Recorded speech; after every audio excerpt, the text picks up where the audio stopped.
Hello guys, good morning. It's Saturday. I'm back in the shop again. This is going to be ZH2, Mr. Gray, the Flying Brick, Part 8, I believe. Got to tear it back down again to get to the rear brake line and the rear speed sensor cable replacement, extension on the cable, and a 10-inch over rear brake line. I had Spiegler make me one, all black. So I'll show you what it takes to pull this bike apart. It's tedious. I've done it now a couple times, but there's a lot of fasteners to keep track of and blah blah blah. So let me grab the camera. I'm not going to go over every bit I'm doing because I'm doing this by myself. So let me grab the camera. I'll show you the first step. Alright, first thing we got to do is remove the windscreen again. That's easy peasy. 1, 2, 3, 4 into well nuts. I have special ones I made. The windscreen was tipped down towards me way too far, and man, you still got a wind blast, and if you barely lifted your head up, you went from protection to zero and wanted to, you know, fly off the bike. Now I've got it shimmed and spaced where the top is tipped forward a lot more. That made a big difference. Anyway, I got to get this out of the way. I got to remove the Brock damper completely, which entails removing the screen, removing the dash. There's 2 bolts that bolt that on, then it's popped in with the rubber grommet, putting a rag on the front of the bike and flipping that over just with the harness still hooked up. Then I can unbolt these 4 bolts. Sometimes I take it off this way, but we'll see. I got to get the whole unit out of the way there. Okay, then the key comes out. There's a cover here that comes off after I take these covers off, but that's the next step. So let's get this pulled apart. Let's get this pulled apart up here, what I'm talking about first. Okay guys, I got the screen off. I got the little dash off, rolled around, just laying in the front. I just stuck the bolts that hold the dash back in it by hand. All the other fasteners, I like bagging them, putting a name on them, even though it's very simple. A lot of them are a different length, like here's the top left intake cover, for example. Put it right with the part. That's what I usually do. Okay, to get the tank off this thing, you got to pretty much take every panel off except for the tail. So we got to take these off. We got to take these off. These tank covers off. This one off. And walk around on the same thing. This one, this one, this one, and loosen this one, or take it off. You got to get this cover out. Okay, before you can take the key cover out to unbolt the front of the gas tank here, these panels got to come off. And then once I get this off, then I'll remove and unbolt the steering damper. So that's what you got to do first to even get to the tank to remove it. So let's do that, and I'll be back again. Keep track of which fastener goes in which hole. A lot of them are different than the other side. They're different lengths. Blah blah blah. It's just a wonderful thing. So put a little baggie, put what these go to. 1, 2, 3. Mark it. This cover. Even take some pictures with your phone or camera. It's always a good idea, especially if this is the first time taking one of these things apart. Okay, let's pull it down to that much, and I'll be back. Alright, I got the upper gas tank panels off. I got the lower black panels off. I still got to remove these back here. I just wanted to talk a little bit about Brock's damper. It's a beautiful piece, but it's super tight in there. These bikes vary, and the whole front mount is pop riveted on. They can be out of whack. My bike, no matter what I did, I asked Brock a couple times. I could ride it a little bit and have it set up, and then the damper would barely be touching the paint on the top silver covers. Okay, and he told me to tap on this, and I did a little bit, but it didn't really move. It's tight. So what I ended up doing, right or wrong, it doesn't hurt it at all to the function. I put two 5/16 AN washers under the, right in here on the back mount holes. Okay, so in other words, these two right here, the top ones, this is hard to do and I don't fall over, of course. These two are where they go, and it shims that up just a little bit. And then I was still having a little contact, and I added a rubber O-ring under the banjo right here. Doesn't lock it all up, but it makes it tighter. And that totally took care of it once I get it adjusted, and now it doesn't touch the tank ever. It gets damn close, but doesn't, at least on my bike. And yes, you can take it all off in one unit once you have it installed, like you see in my hand here. 2 bolts here, 2 bolts on the top of the key holder, rear tank mount. And then keep in mind, the little washers go on the top. These metal washers sit right here on the tank rubber grommet that has the metal insert. So that's just a tip about this damper kit. It is tight in there. He pulled it off though, I got to give him credit. And they do work good. So okay, let's get off and onward. We're going to pull these panels off next. We'll be back. All right, I got everything off the bike. Tank covers, front covers, top left cover, damper, key cover, and both rear under the seat covers, side panels. Everything's marked. All the hardware's in there, bolts and push pins bagged up. It's just best to do it that way, it really is. Alright, so over to the bike, this is what we're looking at now. I've done it both ways.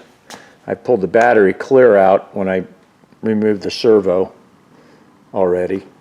But this time I'm going to try not pulling the battery out, which actually gives you more room. We'll see how that goes. But I like taking these 4 mounting bolts out off the rear tank. I don't really like pulling this bolt out here, the rear. Some guys do it that way. It's okay. It's a pain in the ass if you ask me. I like removing these 4. And then you have to unplug these. I would at least undo the negative side of the battery. Okay. And anyway, then these 2 plugs unplug, and then there's a little clip. There's also a clip you can push and pull these off this mounting tab right here. Maybe when I take one off, I'll show you how to do that. And then these are just hanging here, and you're not fighting getting this swivel bolt in and out. You just take this whole bracket off with the tank. What we're going to be working on eventually is down in there. You see that down in there? Yeah, you can see it. And the front one, that's your rear, that's that whole fluid block. So one of those is your rear brake line. The other one behind it, I believe the soft one there, that's the rear wheel speedo line that you I bought a 15-inch extension that Brock makes for that. I think we're just going to roll the rest up and stick it down in here. See what happens. Whoops. Anyway, so let me get moving on those next steps I'm talking about here. Front's already unbolted, and I'll show you once about these plugs, like I'm saying. Sorry about the camera. And we'll go from there. Another little tip is these little plastic edges of the panel here are like razor sharp pointed. Even though it's plastic, it cut your hand. Take a tiny little flat file and just knock these ends off. Highly recommend that. They are sharp little suckers.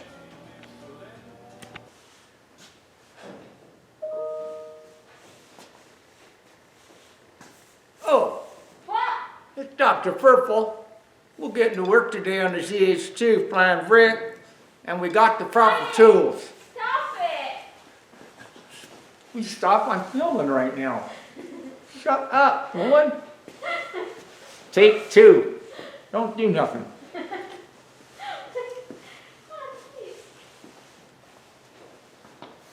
Peekaboo. Let's get to work, guys. We've got the rubber tools, we got the big hammer, we got the small wrench, we got the brand new ZH2, the flying brick, we got new teeth.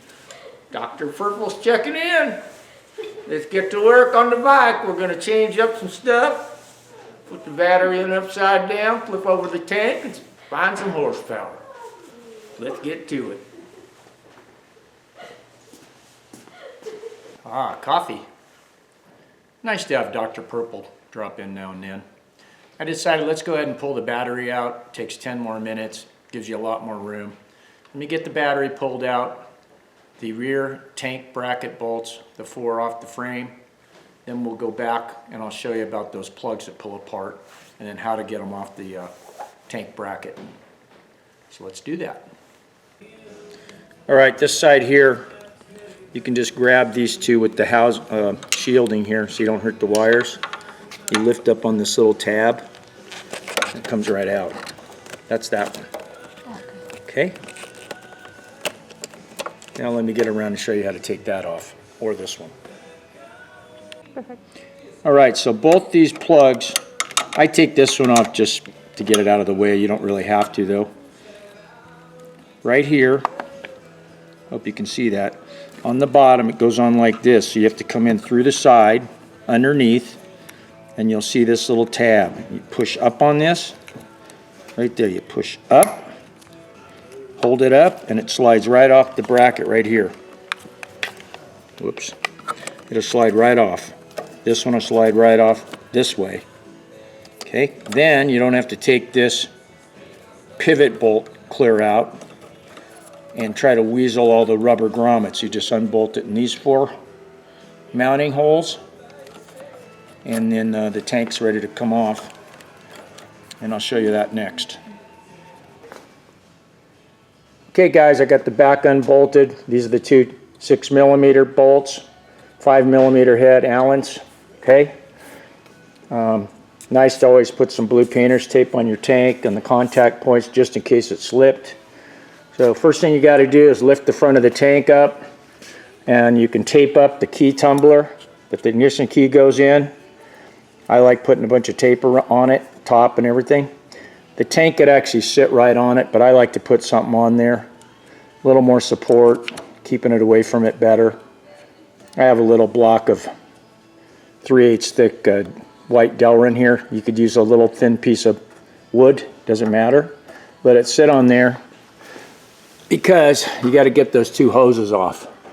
Okay, so this is the one little hose with the tiny little, see, tiny little clamp, spring clamp, pain in the ass, and the other one over there, yeah, on the other side there. Where am I? Okay, see the second one? Right there. There they are. It's pretty obvious which one goes which because the nipples are smaller. But smaller ones towards the left side of the bike and bigger ones that side. So, long pair of needle nose, long screwdriver, and start wiggling and prying and blah blah blah. And when you put them back on, use a tiny bit of grease on the nipple or maybe a little teeny bit of Armor All on the hoses, and they will come off and on easier. Okay, let me get those removed, then we'll move to the back. Hey guys, I got a block sitting right on the fuel pump. I did have to unhook this again, I forgot. This is your fuel gauge. That's got to be done. My wife Liza's on the other side hiding, so she's shy. And I've got a block right on the key tumbler and the front. She's just balancing the tank for me. So the last thing you got to do is take off the connection to the fuel pump right there. Hang on. Okay, and I can't hold this and do it all, but I'm going to tell you how you do it. Okay, get the light just sitting down here. Okay, so you're going to pry it just a pry this just a little bit and it's going to pop back. See that opening right there on the edge? Right there. Okay, but then you still got to get in between it on the back of these fingers and open them just a little bit, and then it will pink pop out. Okay, there it is, released off the locking mechanism. And so now you can just grab the whole line right here, and you can pull it off. It'll pull off now, and then have a rag ready. Okay, the white one is for the fuel pump power. This one, black one's got to come undone too. That's most likely the fuel gauge. So get both those off before you go ahead and take the fuel line off. Well, here it is. Tank's pulled off. Okay, how would you like to get in there and get those to block off the pair instead of the one hose over here like we did earlier? Anyway, here's an ZH2 all torn down. Sorry I got a little out of sequence. I only done this once before. So yeah, both these, like I said, one is the fuel pump hot, the white, and the other one is your fuel gauge, the black. So it's got to come apart too before you pull the tank up. I was a little out of sync there, sorry. But you got the gist of it. So anyway, that is the bike pulled down.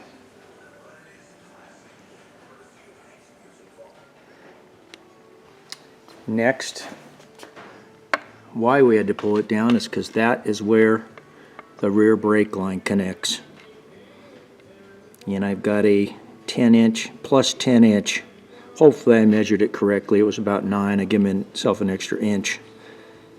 Spiegler makes them in different lengths if you want. So the other one is the speed sensor wire that's in front of that.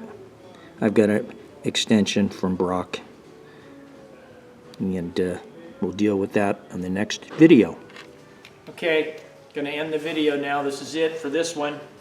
So hope that gave you some tips on how to tear one of these things completely down. All the parts laid out, tank off to this point to work on stuff. So we'll end this one now, and the next video will be putting the rear brake line on, the extended rear line, and bleeding it.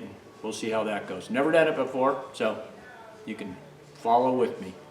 So till then, ride safe. Thanks a lot. Please subscribe, give a thumbs up, hit the bell, all that good stuff if you can. Appreciate it. And you guys take good care. Love you guys. Thanks for the support. See you later.